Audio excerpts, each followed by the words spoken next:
Teams in the game square off. It's the Los Angeles Dodgers taking on the Tampa Bay Rays. And we'll be back with the first pitch right after this.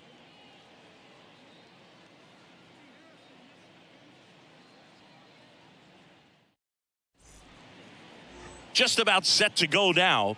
And pitching here today, Big Tyler Glasnow. And Singy, we were talking earlier about how he's doing a great job navigating through tough spots.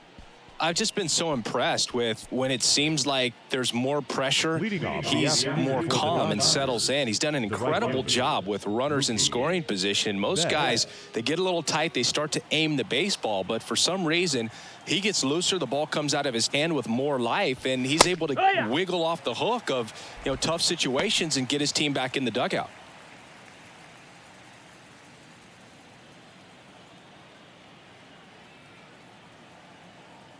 Glasnow back to work. The 0-1. Outside.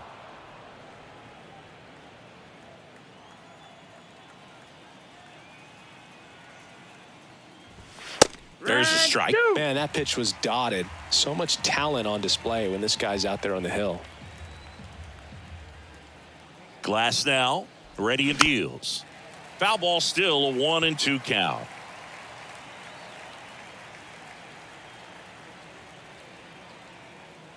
The pitch. And that just misses. Well, he's not afraid to fall into a two-strike count. Knows the strike zone very well, so much so that I think umpires will look at him and determine whether it's a ball or strike, if he swings or not. Gets a piece there. We'll do it again.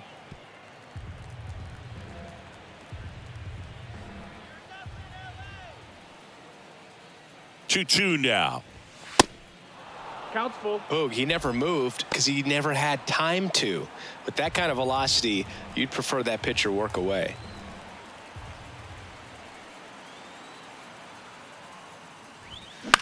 Hit in the air, right field. Lowe has it sized up. Makes the grab, and there's one down.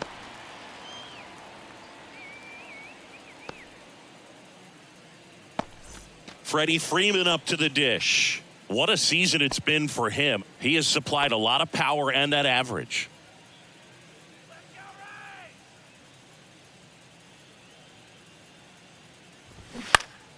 Fought off foul. Chris, back in the day, they called Sean Casey the mayor. I think today's version of the mayor, the chattiest first baseman, would be Freddie Freeman. 2 away here in the top of the first. Batting third, the center fielder, number 28. 2 outs, base is empty.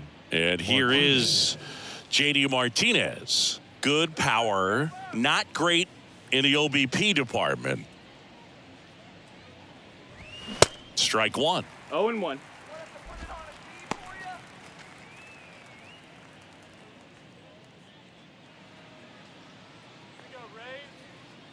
Here comes a pitch.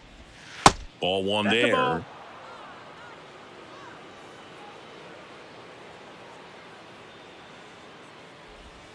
And that one is inside.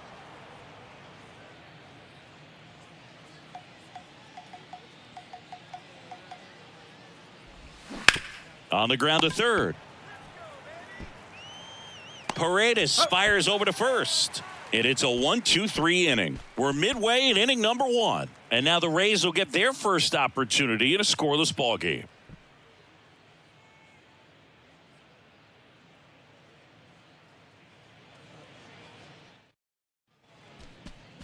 Back here at Tropicana Field, and towing the slab here, number 71. What's the scouting report on him?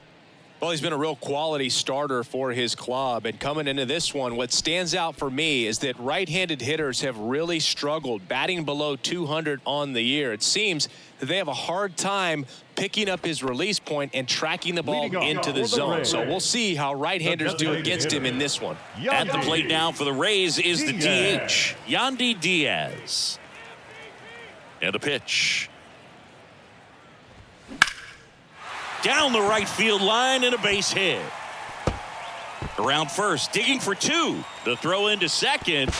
Not in time. He's got a double. You know, I was watching his rounds during batting practice today. So impressed with his ability to let the ball travel, go back up the middle and the other way. Sometimes when you step in the box during the game, you get a little anxious and you get away from that. But so far, I've seen him stay consistent with his pregame preparation. Now batting Wander Franco.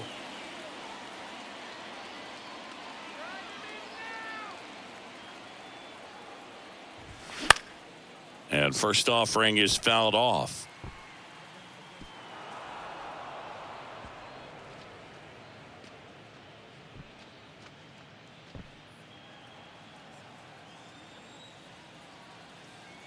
At the belt and fires. On a bounce right side. Vargas on to first. One gone, bottom half of the first. Batting third, the second baseman, Brandon Lau at the plate. And this is a big opportunity for him to pick up his teammate right here.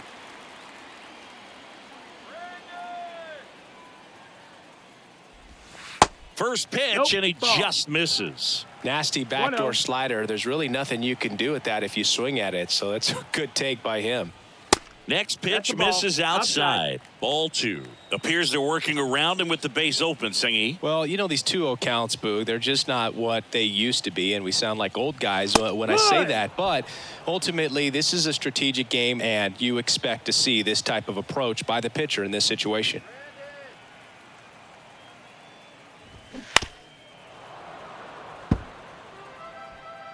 No score here, but a runner at third with one down.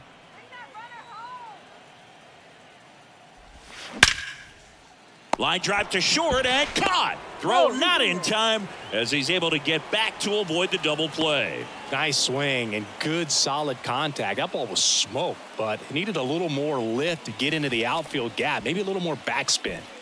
Harold Ramirez at the dish. He's been such a good hitter with runners in scoring position. Some guys just take it to another level. For him right now at the plate, it's like everyone else is in slow motion and he's in full speed. Fastball almost got him there.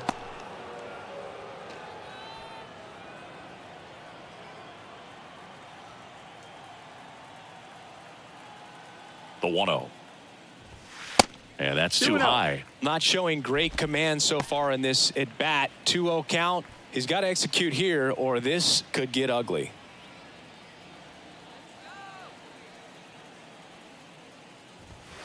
The 2-0 is in for a strike. 2 balls, 1 strike.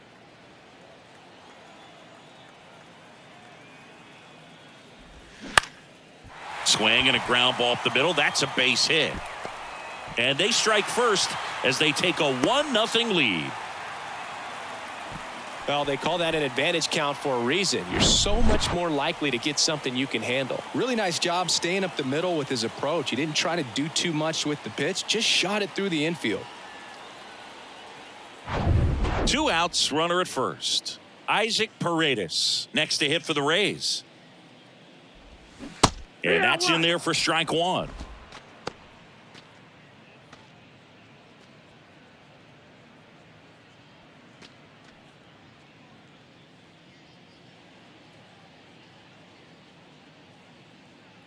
Right-hander kicks, deals. Little chopper rolls foul.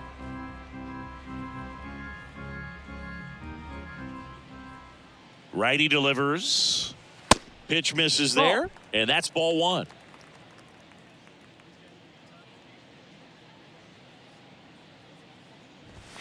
And that's outside. It's a good take.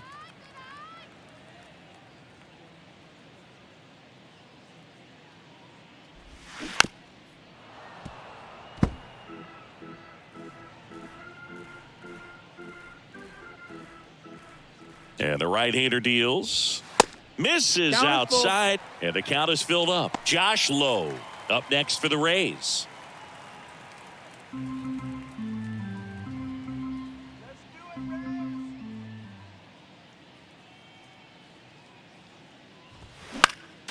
Next offering is fouled back.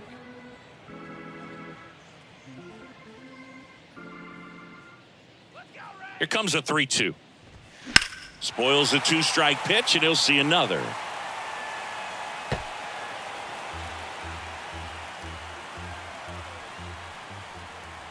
Two outs. Gets a piece and stays alive.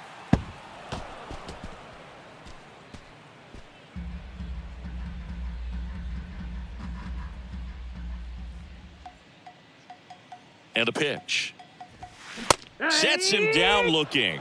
Couldn't pull the trigger on a fastball at the knees. So 1 run in the inning on this base hit. It's an early 1-0 lead. You're watching Major League Baseball on The Show.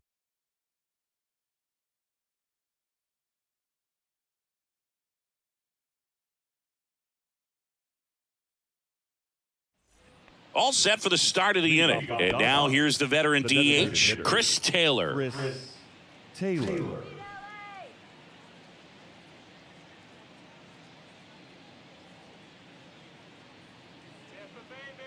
And the right-hander back to work. Top of the zone for a called strike. Well, we call that keyholing. Even though it's right there and looks pretty good, if he doesn't love it, he's not going to swing that early in the count. Now this is in the air down the line. Makes the catch for the out.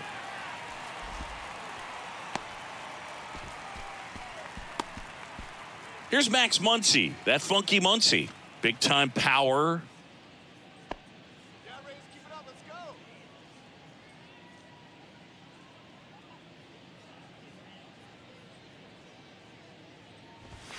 That one's in there, 0-1. Looks like a really good fastball today. You can hear that catcher's mitt popping. Looking forward to hearing a lot of that one in this one. The 0-1. 1-1.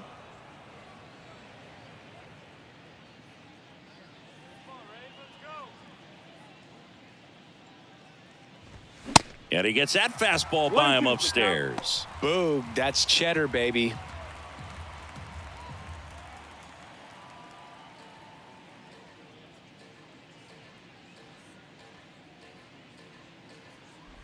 And look out, as that one ran in and got him.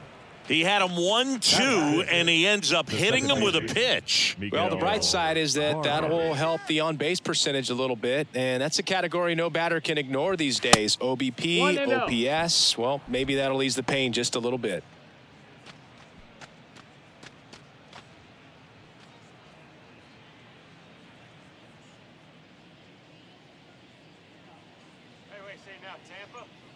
Righty to the plate.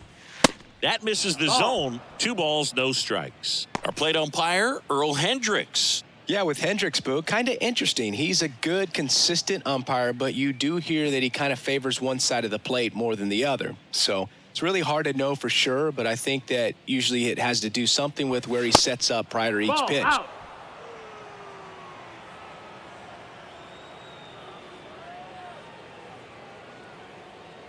Good plate appearance there. Able to take the walk. That just came apart right there. 4-pitch walk, and guy at the plate was not going to help him out by swinging at something out of the zone. Miguel Rojas at the plate. Good defender. He's been inconsistent offensively. First pitch, and that's in for a strike.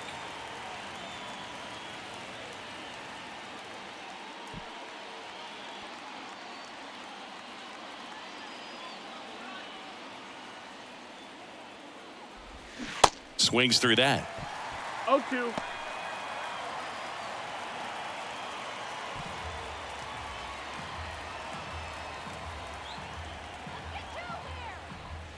Way outside, 1 ball, 2 strikes. And that is ball 1.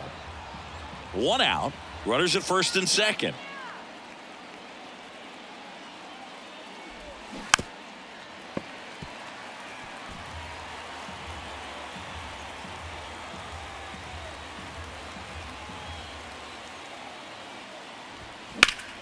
Fouls it off, still 1-2.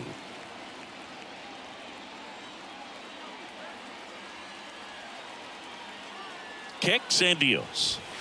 Keeps the at-bat going with a foul ball.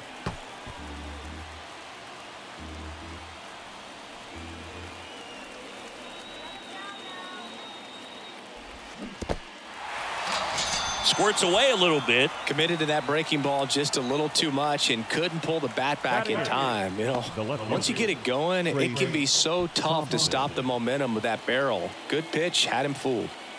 Now, Trace Thompson. And the first pitch misses for ball one. 1 ball, no strikes.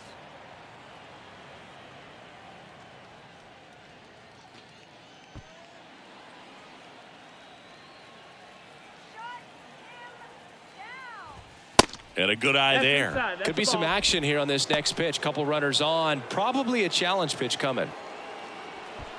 2 outs. Couple of base runners at first and second.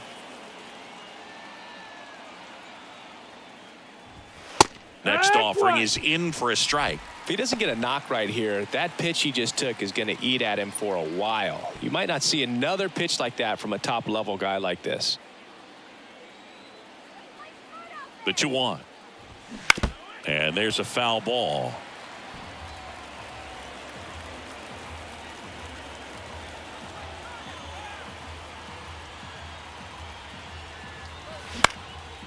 That one out to right. Low, ranging after it. He's got it. And that is out number 3. Dodgers strand a couple. They're down 1-0.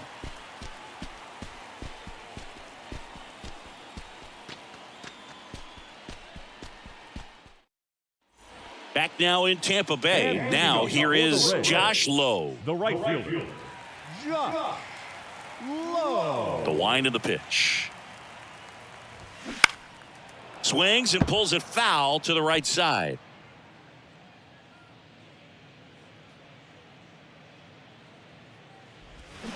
Strike 2. 0-2.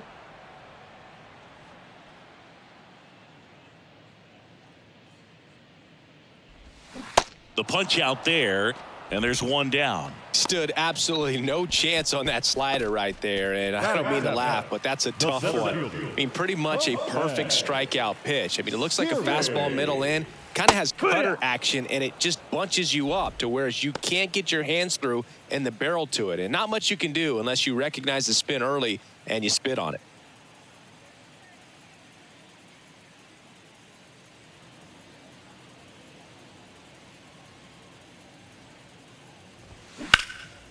Out there to center. Rojas in position. Makes the grab, and there's 2 gone. Batting eighth, the left fielder, Luke Raley. Luke Raley next to hit for the Rays. He's someone that you might not describe as having elite level speed, but he can absolutely move, and it is a factor in his game. Into center and a base hit. Around first, heading for 2. Throws to second, and he'll make it up to second as he advances on the throwing error. You got to get on your horse and get to that thing and get it back in, because he's going to come barrel around first. He's going to put pressure on you. If you bobble it or you don't get there in a hurry, he's going to make you look silly and end up on second base. So a man aboard. Francisco Mejia coming up to hit. In there, and it's 0-1. Boog, this guy's definitely a plus runner, but what I love about him is that he goes all out every single time, never takes a break. It's guys like that, even though they don't have the elite speed, the fact that they're consistent with it, they make moves on the base paths. Next offering misses, and it's 1-1.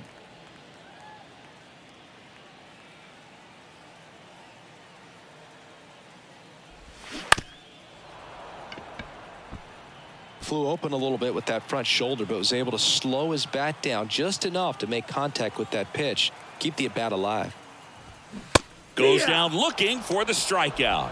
A controversial called strike 3 to end the inning. 1 left for Tampa, but they hold a 1-0 lead.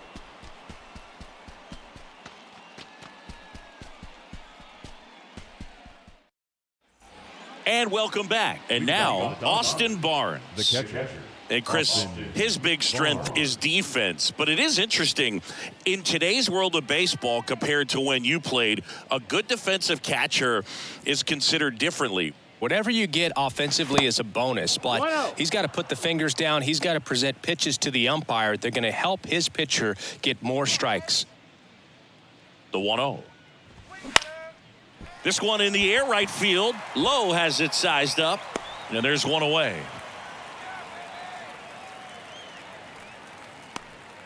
Now batting, right fielder, Mookie. Back to the top of the Dodgers order. Here's Mookie now. Flied out his first time.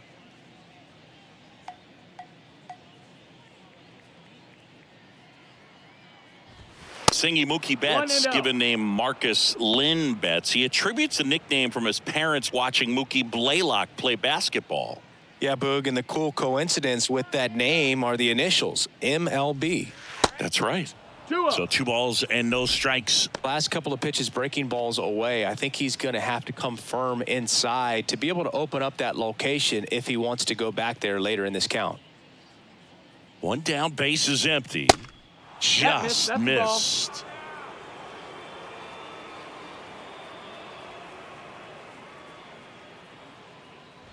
And there's ball 4. Ball 4. Take your base.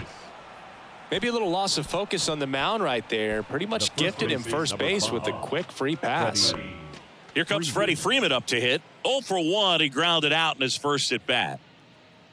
Freeman, 33 years old, and he's a former National League MVP. That's ripped to right down the line.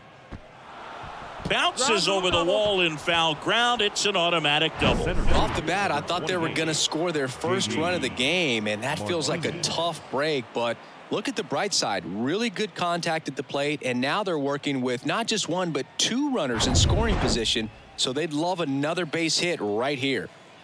And Martinez. Pitch misses inside. Ball 1.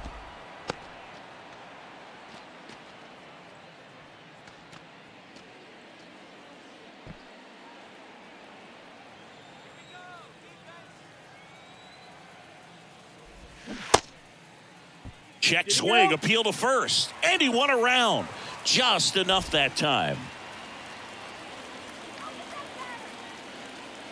1-1 now. Breaking ball in there for a strike. I think ultimately you want to tie him up, get the ball in on the plate so that he can't get the barrel to it and hit it to the outfield.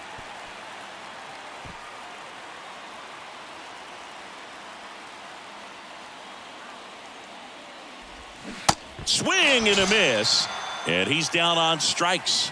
Huge strikeout there. Well, this is where the team aspect really comes into play on the offensive side of the game, right? I mean, missed opportunity to tie it up with the runner at third, 1 out, couldn't put the ball in play. So now it's time to pick him up, and that's where good teams, they go to. They operate on this level of next man up.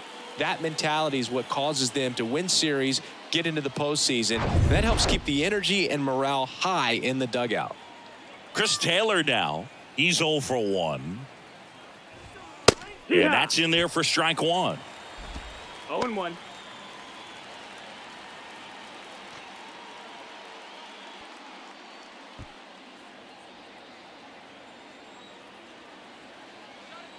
And the righty deals.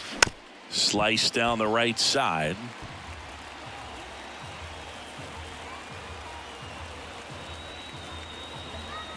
The pitch. They tried to get him to 1-2. chase on a slider down and away. 2 outs, 2 in scoring position. Yeah, the 1-2 misses to even the count.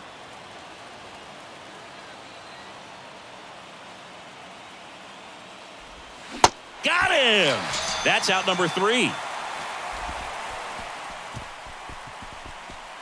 Sometimes he wears the emotion on the sleeve, but that's okay as long as he's getting results. And right there, thrilled with the punch out to get out of a jam.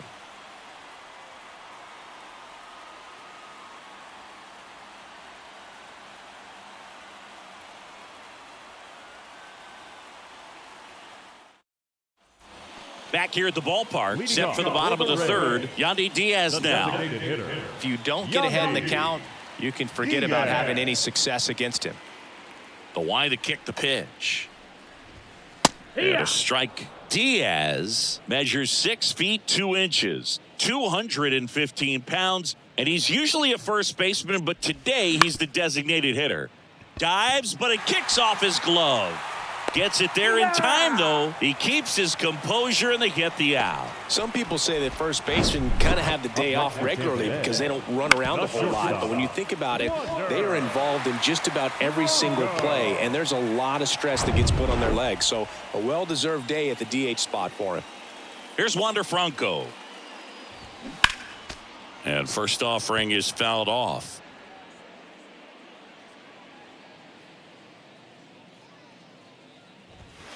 Strike two.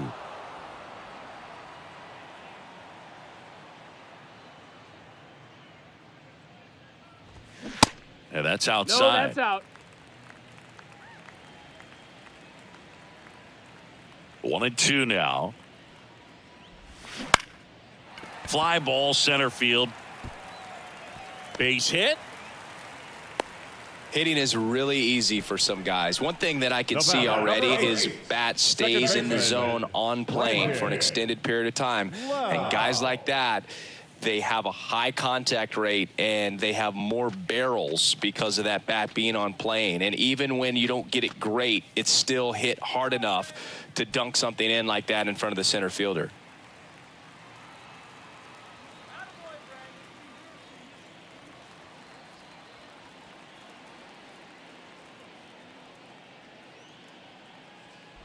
Loud batting for the second time, and that's strike one. Not what he's looking for there in the 0-0 count. Looks like he wants the ball down in the zone. Checks over to first, back safely.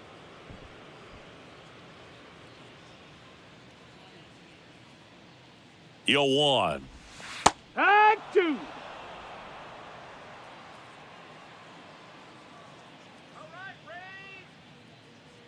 Move to first, and he's back in safely.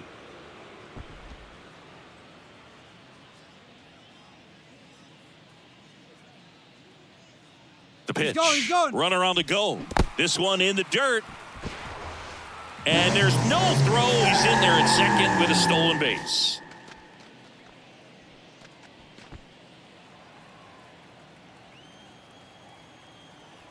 The 1-2.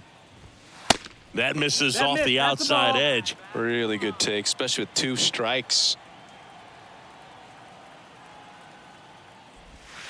That misses, and it's a full count. Runner at second here, one gone.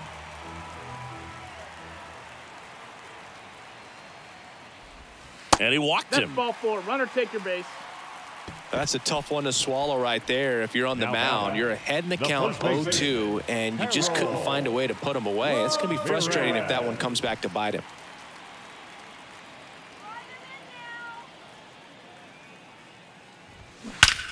Well struck left field. And it's off the wall. One run across, safely into second. He's got a double. Well done, drives in the run. When you connect and it jumps off your bat like that, you're thinking double at the very least. Put a great swing on it, and man, he wasn't fooled at all.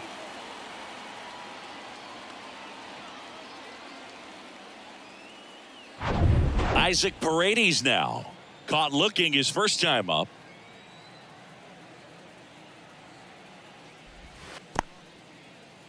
Little trouble with this one behind the plate. Well done behind the dish.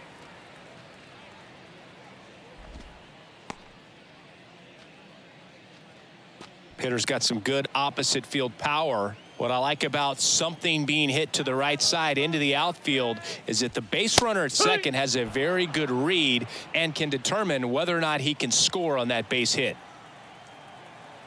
The 1-1. That's inside. Well, he's so great about hitting the ball the other way. He gets those arms extended. So right there, just trying to straighten him up a little bit so he doesn't have. Oh, this ball is crushed into left field. It's on its way and gone. An absolutely majestic shot. His 9th homer of the year, and they add to the lead. It's 5-zip. He absolutely crushed that one. No doubt about that one, Boog. We knew it wasn't coming back.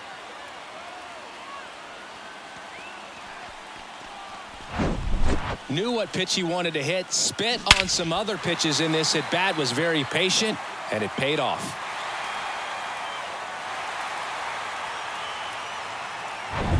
Josh Lowe next to hit for the Rays. He was a strikeout victim his first time. Pitch misses inside. 1-0. With how good these offenses are, there's a lot of ball game left.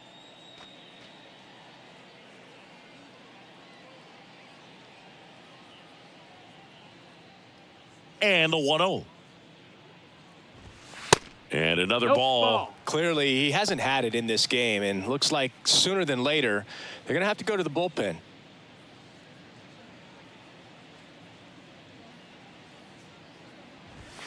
The 2-0 is in for a strike. One way to make a guy real uncomfortable at the plate is pound him inside with good velocity. They're doing that right here.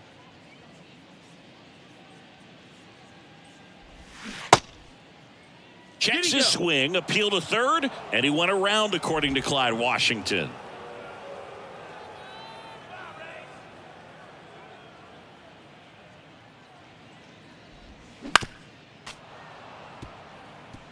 Still only one out here in the inning.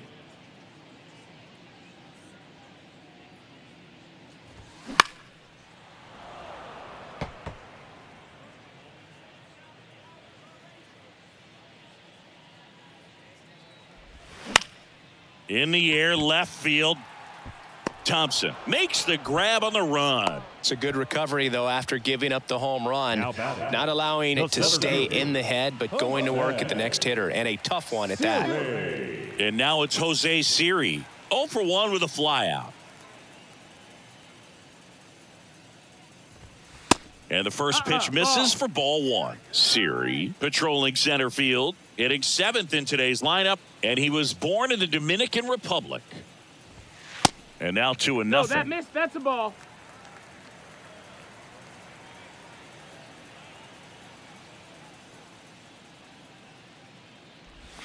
Hammers that one deep left field and forget it.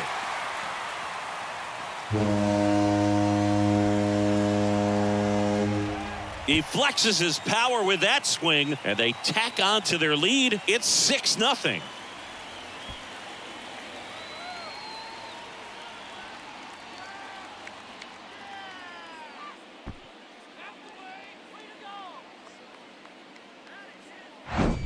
When you're lacking velocity, it's so critical that you move the ball around, change speeds, even try to trick the hitter at times. But when you give up a home run right there, manager doesn't have a lot of patience because the velocity's not there to overcome and get the swing and miss. New pitcher on now, Justin Brule. And with the big deficit on the scoreboard, he almost has to just put that out of his mind. Every outing matters for relievers and their numbers, but I think it's tough to get up for this type of appearance the same way you would for one in a close game. Yeah, the batter now, Luke Raley. That misses the zone, and that's ball 1.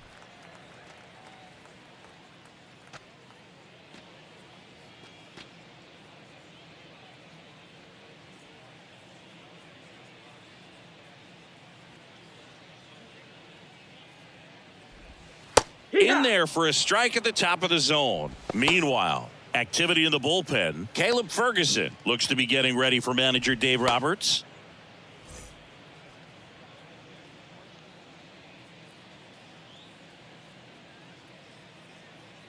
The 1-1. That one pushed foul.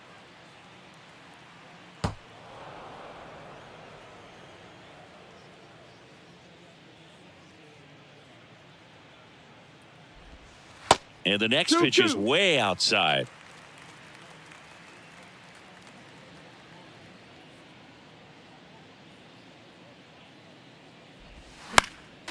And a foul ball, he stays alive.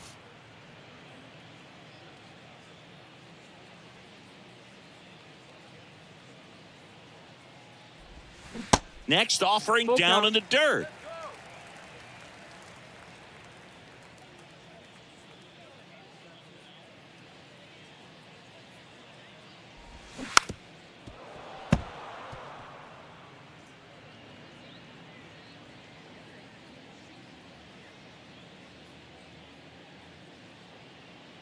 Two down, nobody on.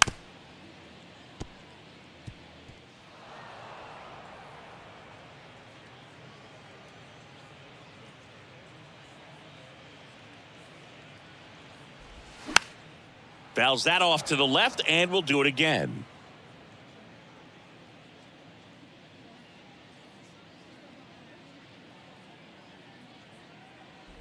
Good plate appearance there.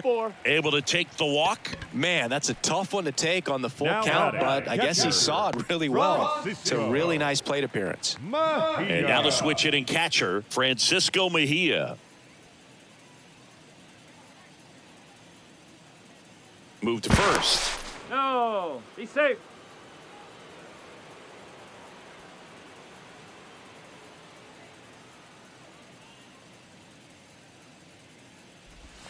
That one That's the missed. ball. Well, if he's going to steal second, you want him to go early in the count. That way he's not a distraction to the hitter at the plate. Go ahead and get it out of the way so the hitter can focus on the pitch. Slapped foul.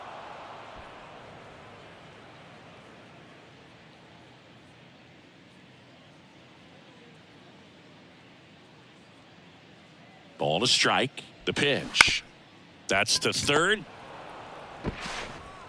Slings it across. Inning over. Although plenty of damage done. But the long ball was working in this inning. Not once, but twice. The lead has exploded to a half dozen. You're watching Major League Baseball on the show. As we go to the top of the fourth. And at the plate for the Dodgers, Max Muncy. He's not going to get cheated up there. No, he's not. He's looking to do damage with every swing he takes. And a pitch. Way high. One ball, Well, no a strikes. big lead like this is comfortable many times, but not when these two teams are matching up. You got to continue to keep your head down, play catch with that catcher, and just try to move through this lineup. The 1-0. And he flips a breaking ball in there. Or a changeup. Either one. Something off speed. Good arm action on it. Whatever it was. Next offering down low and in the dirt.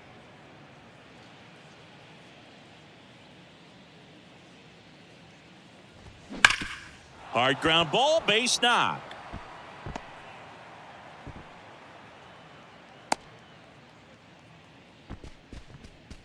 Now batting.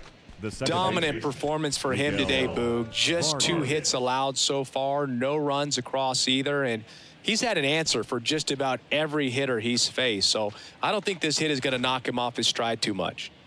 Here's the second baseman, Miguel Vargas. Worked a walk at his first trip to the plate. Ball one, no strikes. 1-0.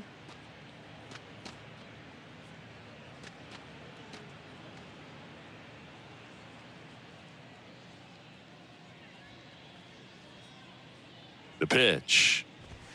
2 balls, no strikes to count. Runner at first with no outs here.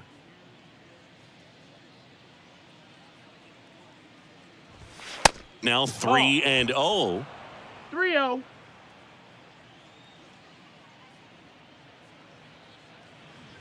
And ball Inside, 4, 2 ball aboard. 4. Take your base.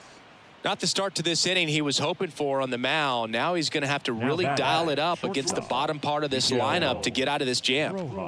And the batter will be the shortstop, Miguel Rojas. His first at bat was a strikeout.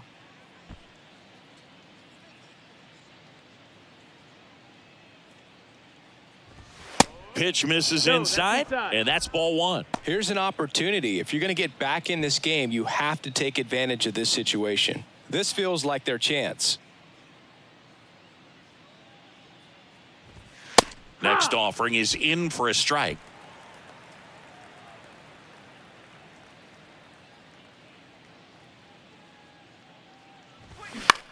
Swing and a ball hit out towards left center field.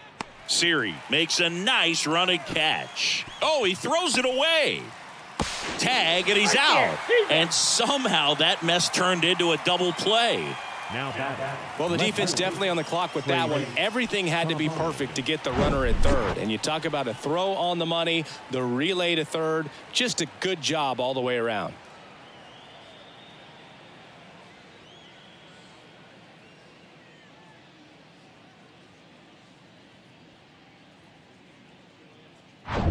Man at first. And next for L.A., Trace Thompson. First offering misses the mark.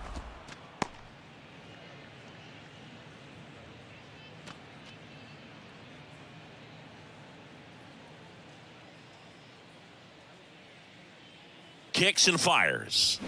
A swing and a miss, One ball, and one that's strike one. Man, 91 on the slider right there. That's a hard one. That's a low-end fastball for some guys.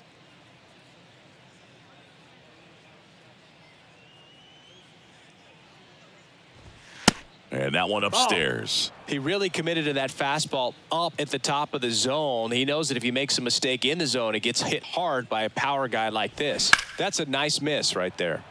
Fouls one off. 2-2.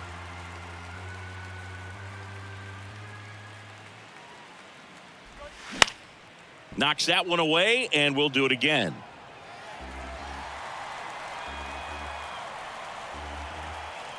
Two now. And down on strikes. And that is that. One left for LA. They still find themselves down 6-0.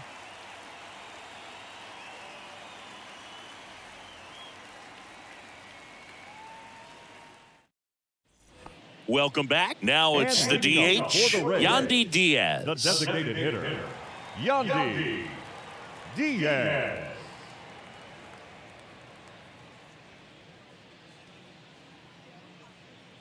Brule back to work. And that one off the outside edge. Well, these Rays putting together some really good at-bats in this game. There's been a lot to like with how they're approaching their chances at the plate. They were obviously able to run the starter out of the game in the third, so they've set the table for a win, and now I'm sure they're thinking it's time to feast. And a pitch.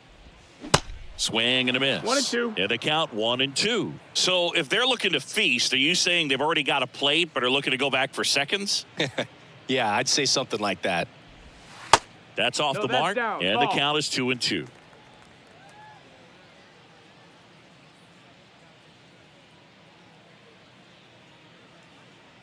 The pitch. Battling here as he fouls it away.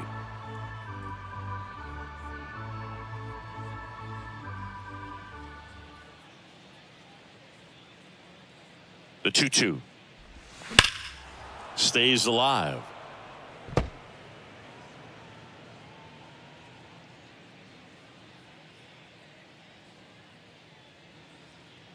And he deals.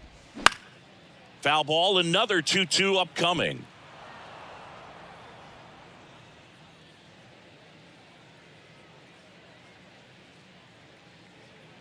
And now the lefty. Ball. Full count.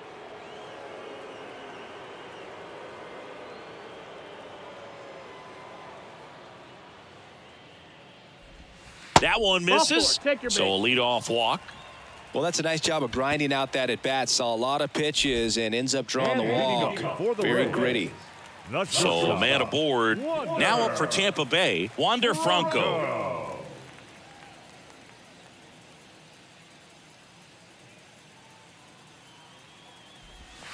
First pitch, just misses.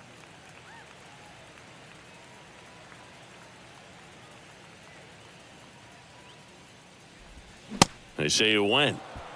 1-1.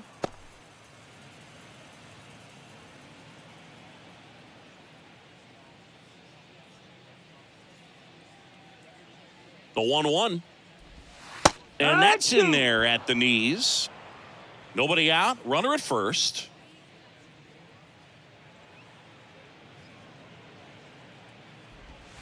Next pitch is outside. Still just the second batter of the inning, and on the mound, he's already thrown 13 pitches. They got him working hard out there.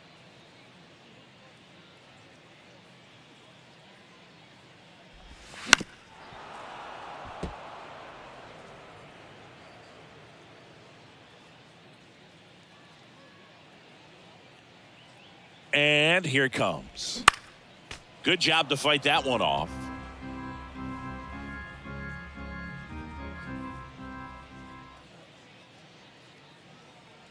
Here comes a pitch. Foul ball left side. He'll see another. Good battle here. About to be the 8th pitch of the at-bat.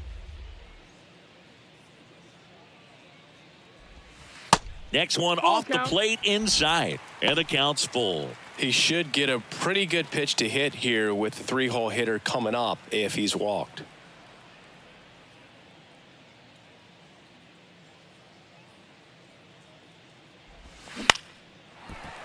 back up the middle and a base hit. Lead runner holds up. They're at first and second with nobody out. Just a great at bat right there. Saw a lot of pitches. Just a cookie down the middle. I mean, those are the ones you dream about. The ones in the cage, you're just hoping you get in the ball game. Right down the middle, not a whole lot of velocity, right on top of it. And now it's Brandon Lau. That one's in there. Strike one.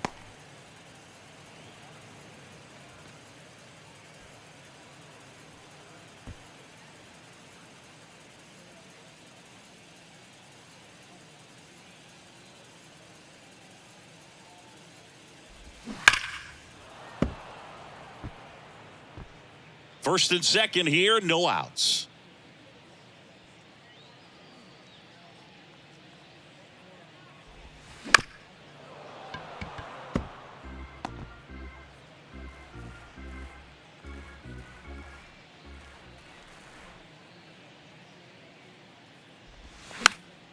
Popped up, and the infield fly is called. Now batting, first baseman, Harold Ramirez. 2 on with 1 out. Harold Ramirez will hit next. Drove it off the wall last time, just missed out on a home run.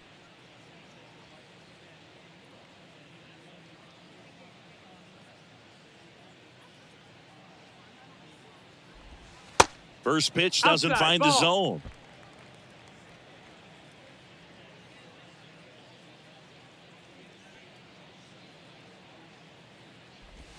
That clips the corner.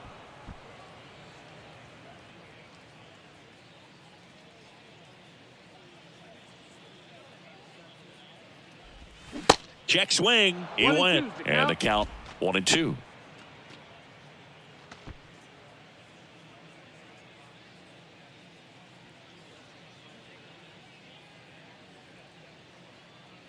The pitch. Lifted in the air out to left. Thompson under it. And he makes the catch. And there's 2 away. Now batting, third baseman, Isaac Paredes. So next to the plate for Tampa Bay, Isaac Paredes. He's already homered in this game.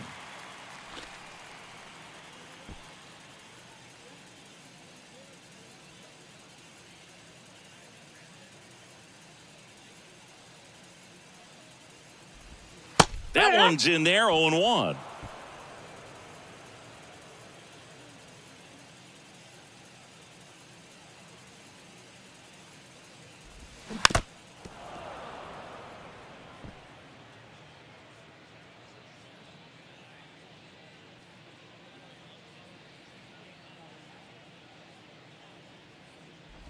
Inside, and it hit him.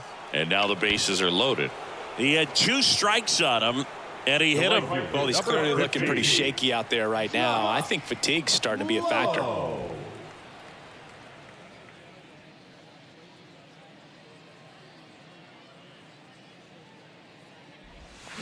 And first offering is fouled off. Laboring here, about to throw his 30th pitch of the inning.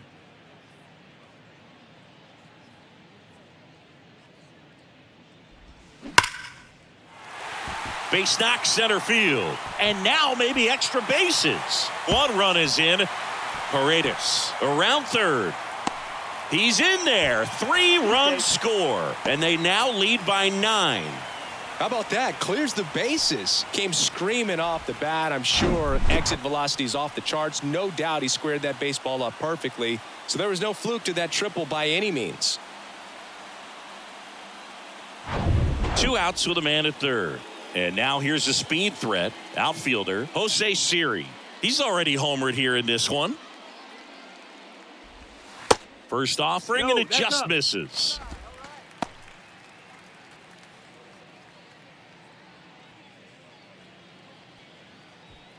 Runner at third, 2 away.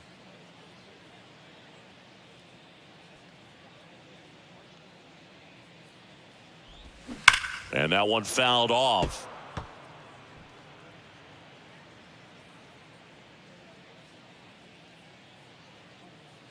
The 1-1. He swings and hits a fly ball, center field. Makes the grab, and that'll end the inning. 3 runs on 2 base hits. No errors and 1 left on. On to the top of the 5th we go. It's the Rays 9 and the Dodgers nothing.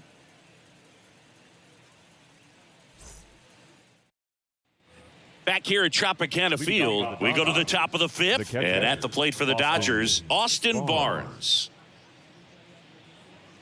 And the right-hander back to work. And the pitch a little bit low, ball 1. 1-0.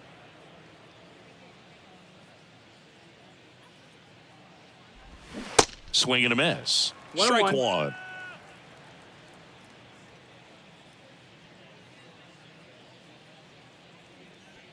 At the belt and fires. And that's in for a strike. 1 ball, 2 strikes.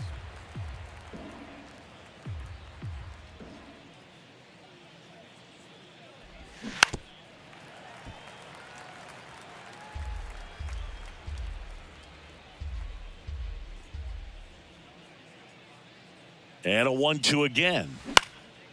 In the air, right field. Puts it away for the out. Now batting, right fielder, Mookie. Here's Mookie now. Not your prototypical leadoff guy. Gets on base, yes, but also some power. Chris Mookie Betts has turned into one of the best all-around players in the game. A former MVP, multiple Gold Gloves, multiple All-Stars, and he's also a really good bowler. Yeah, extremely competitive. This is a guy that's bowled multiple 300 games, and not an easy thing to do. Ball.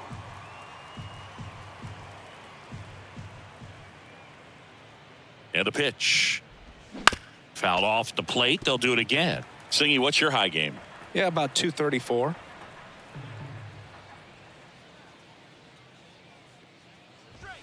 Swing and a miss. Blew the express right by his bat for strike 3. So 2 down now, and here is Freddie Freeman.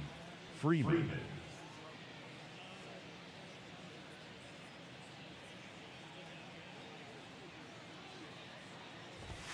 0-1.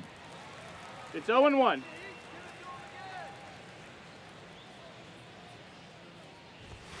A little bit low. Ball.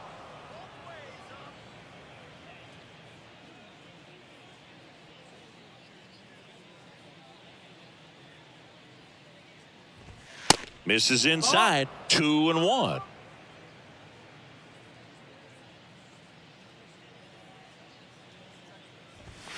And that one fouled off.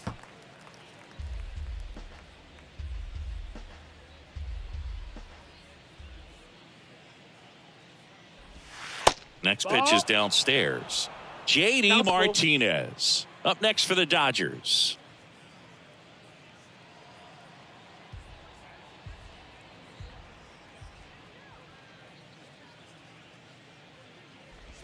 And that's ball 4.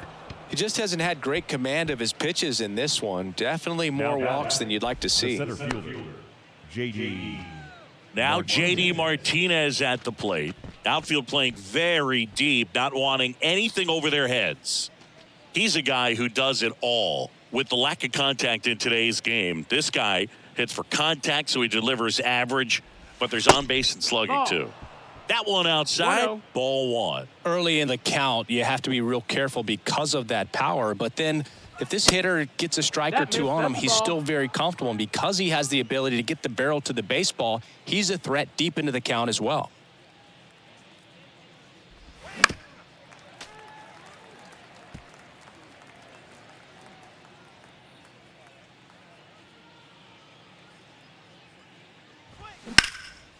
That one hammered center field. Siri going back on it. Hauls it in on the warning track. No runs, no base hits, no errors, and 1 man left. Last half of the 5th coming up. It's the Rays 9 and the Dodgers nothing.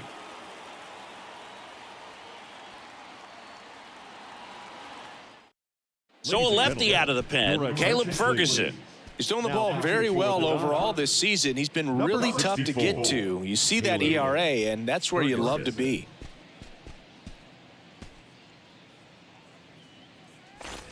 And stepping in And is the speedy Luke Raley. The left fielder, Luke Raley. The wind of the pitch.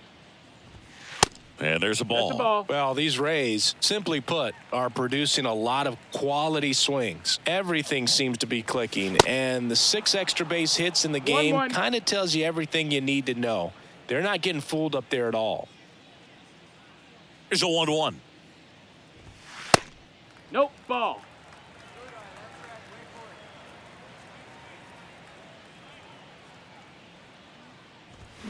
Just off the that's inside it. edge.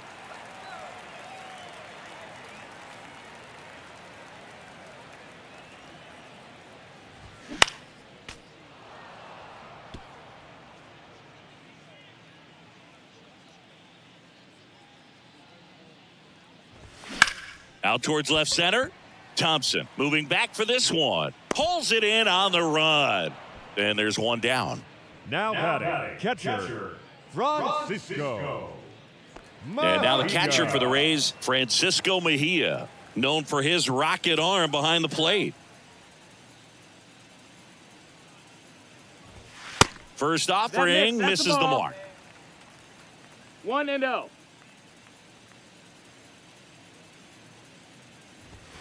Just missed. Ball.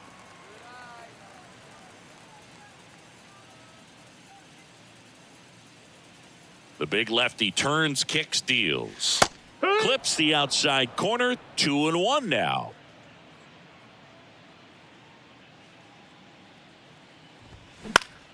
Fouled off. He was late.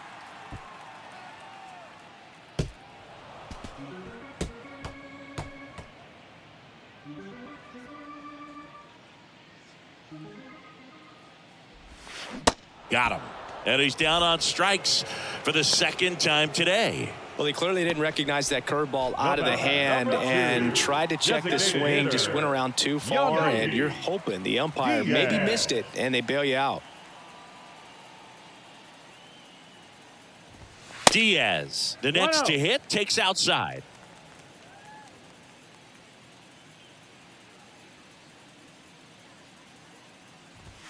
Next offering is in for a strike. 1 ball, 1 strike.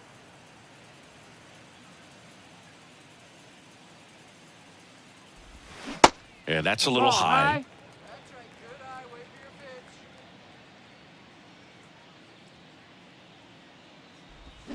And a 2-1 hammered but foul. And a pitch. And now the count filled up 3-2. Count is full. Check swing, tried to hold up, now an appeal to first. And Woody Keller right on it. Says he held up. Well, he opted to go with the off-speed stuff on that 3-2 with the bases empty. Close pitch, but now he's got to work out of the stretch.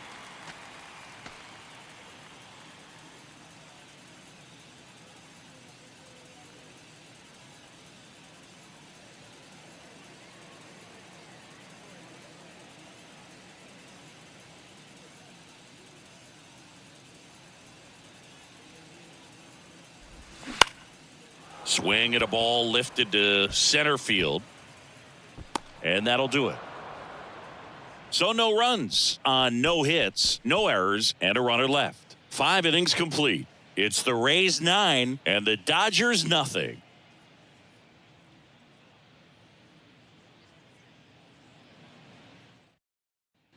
And welcome back. Start of the 6th, John Sciambi with Chris Singleton. And leading off, Chris Taylor.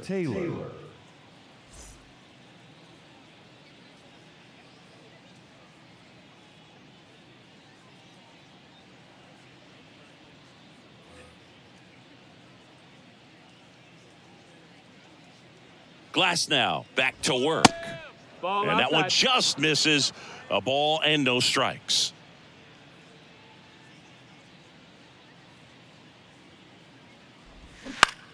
Bounce to the left side. Slings to first. Leadoff man retired in the 6th. Well, he's doing a nice job of keeping the ball out of the air. Lets the defense work behind him with another ground ball. Good execution. And now it's Max Muncy. Two of the most potent offenses in the game squaring off. Swing and a ball ripped out towards right center field. That'll touchdown for a hit. With that fastball, even though it's high velocity, you've got to live on the outer edges. When it's right on a tee, right down the middle, professional hitters are not going to have a problem turning it around. Miguel Vargas steps to the plate for the Dodgers. First pitch, and that's in for a strike. Vargas goes 6 feet 3 inches, 23 years old, and he was born in Cuba.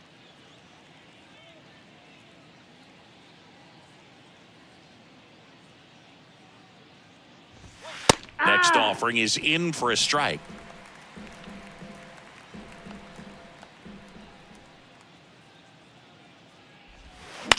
To first, might be 2. To Franco for 1. Back to first for 2, and that'll do it. 1 hit in the inning, but no one left. Part of the order, 3, 4, 5 coming up. It's the Rays 9 and the Dodgers nothing.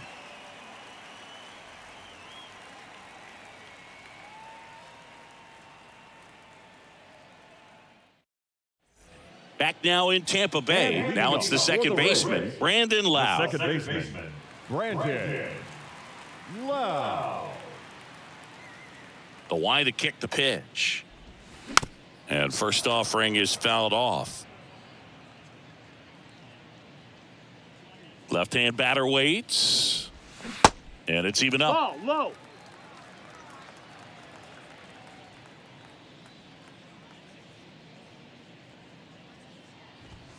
And that's a little bit high. That's a ball. 2-1. 2 balls and a strike. Here it comes. And that one wrapped foul.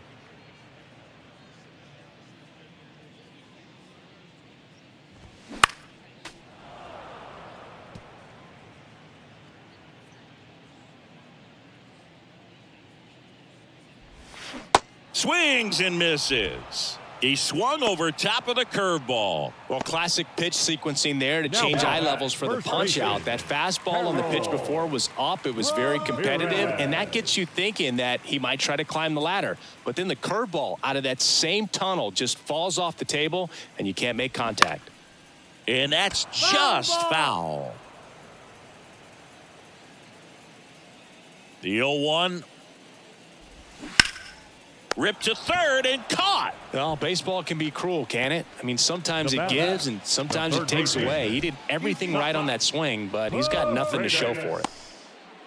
And stepping in for the Rays, Isaac Paredes, 1 for 2.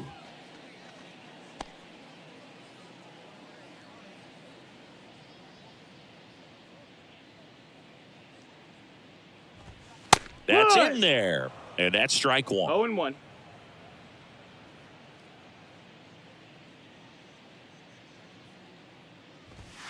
Just That's the ball. missed.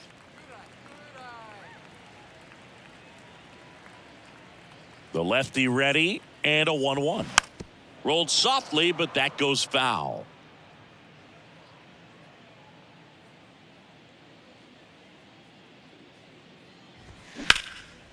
And that one hammered. This one's got a chance. It bangs off the wall. And that's a 2-out double. Putting some good swings on the ball. That's his second extra base hit in this one. That was exactly what you're looking to do with the pitch away, especially in that situation. Drive it into the opposite field gap. He got himself 2 bags on a great swing of the bat.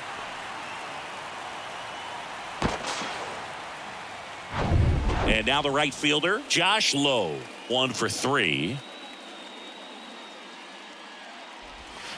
In there, and it's 0-1.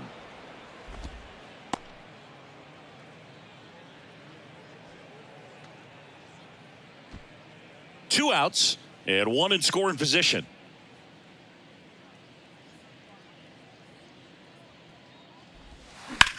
On the ground. And it gets by him. Thompson fires it to the plate. And he's out. Got him. Tried to score in the error, but instead the third out, and the inning is over. Well, it's pretty difficult to throw a base runner out at the plate with 2 outs on a base hit to the outfield, but an excellent job of coming up with it, getting rid of it quickly, and throwing on the money. That is great technique from start to finish. Nice job to end the inning.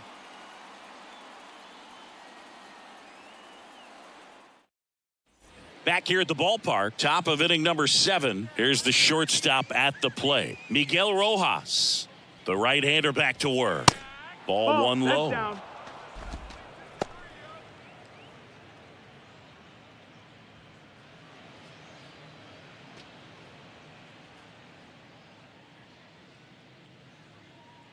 And the right-hander deals.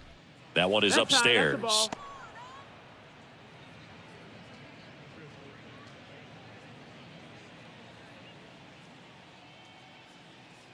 2-0 to count. Here it comes.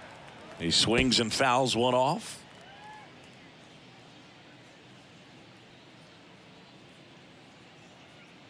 2-1 now. Up the middle. Franco to first. And the leadoff hitter set down to open the 7th. Now back, left fielder, Trace Thompson. So up next, Trace Thompson. Now just about to hit that century mark, 100 pitches for this game. Now fly ball to right center. Series sizing it up, snags it on the run, and there's 2 away. Here's the catcher to hit, Austin Barnes. This is a guy who's in the lineup first and foremost because of what he contributes defensively, Chris. And when you talk about preventing runs from being scored, this guy is a big contributor.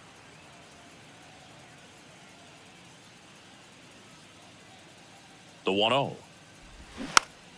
Swing and a pop-up in foul ground. Paredes makes the grab, and that's the 3rd out. Dodgers down in order. And they're down 9-0. Ladies and gentlemen, please join us for the traditional 7th inning stretch. Welcome back. Bottom of the 7th. Now up for Tampa Bay, Jose Siri. I think when you contemplate him as a player, the first thing you think about is defense, and you think about that great arm. I also think about the speed. If he can get on, that's going to give one more thing for that pitcher to think about. Pitch misses inside. Ball 1. The Dodgers bullpen with some action. Victor Gonzalez, a left-handed reliever, appears to be getting loose.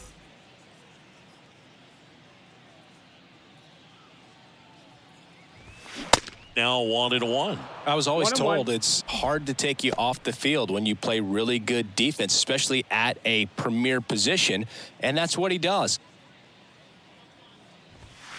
That one misses. 2-1. The hitting's going to come around. He's going to figure it out. But right now, his big asset is the way he plays the game on defense.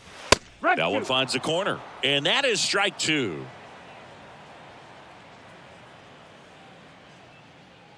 Kicks and deals.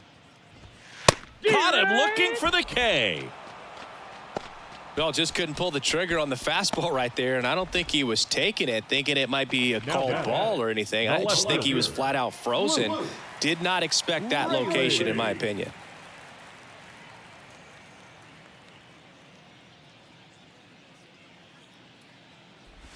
Raley in the box with 1 away as he takes ball 1.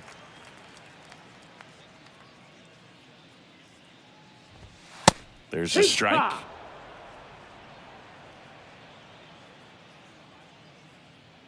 The pitch. And that is cut on and missed. 1-2. And the count 1-2.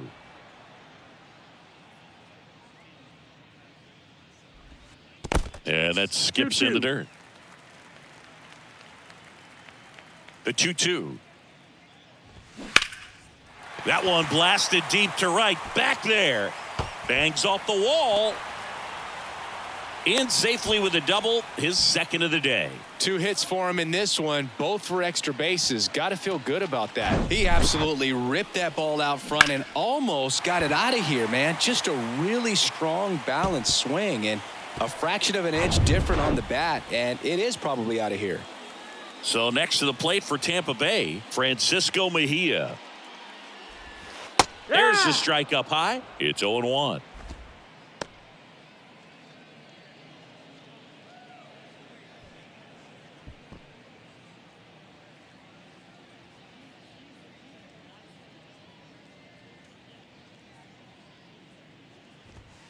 Next offering is outside. 1 out and a runner at second.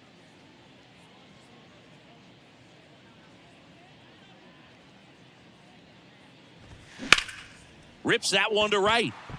Betts puts it away for the out. 2 down. The batter, number 2, designated hitter, Yandy. And next is the designated hitter, Yandy Diaz. Singy, he's got a history of coming through in the big spots. I know I like to talk about, I'm not sure whether clutch actually exists, but you look at the numbers, and this guy always seems to deliver in those spots. That's in there, and that is strike 1. Well, I think it's the ability to assess the situation, understanding what the pitcher has, what he's trying to get people out on, and then being able to use the entire field. Lays out, but he can't squeeze it. Save. Fantastic effort, but that extends the inning. The batter, number 5. 2 gone with runners at the corners. And stepping in for the Rays, Wander Franco. A switch hitter batting right. And the first pitch misses for ball 1. If you're a guy that can only hit to one field, then you're really not going to be able to come through in clutch situations because pitchers are going to adjust. But because he's able to use the entire field, that's why he's so successful in these situations. And the 1-0.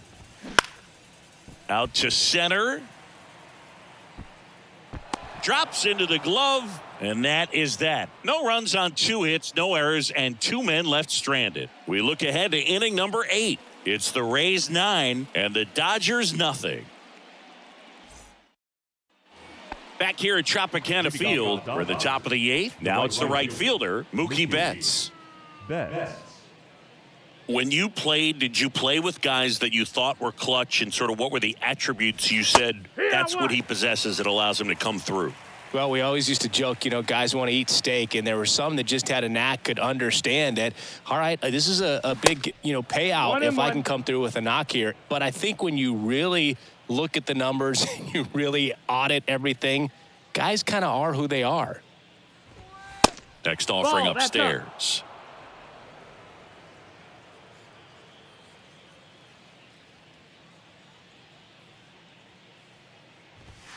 Next one misses, and the count is 3-1. Remember Mark Kotsay was a real good defensive outfielder. Good instincts, not great speed. The 3-1. And he walked him. Take your base. Ball 4. Oh, this guy wants to swing it, but he's showing some good patience in this one. It's the second time he's taken ball 4. Man at first. And up next for Los Angeles, Freddie Freeman. He's got the power, but great contact skills. One of the best contact hitters in the game. And the first pitch misses for ball 1. Yeah, and I figured you would get Kotsay into this because you had a free dinner at his house the other night. That is true. Off the plate inside, 2-0. The pitch. Nope. Ball. 3-0.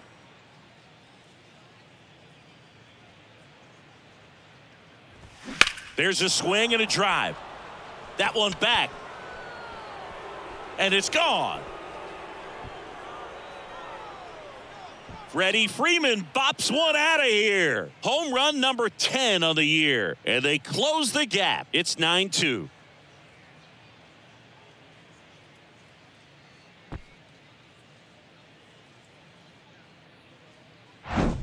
He's so good at getting his arms extended, and that's exactly what he did right there.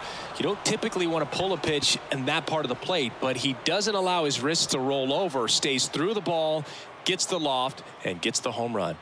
Here comes the manager out of the dugout, and he'll make a move for the bullpen. That'll be it for Glasnow, and he leaves with the lead after giving them some decent innings. We'll be back with a new pitcher in a moment.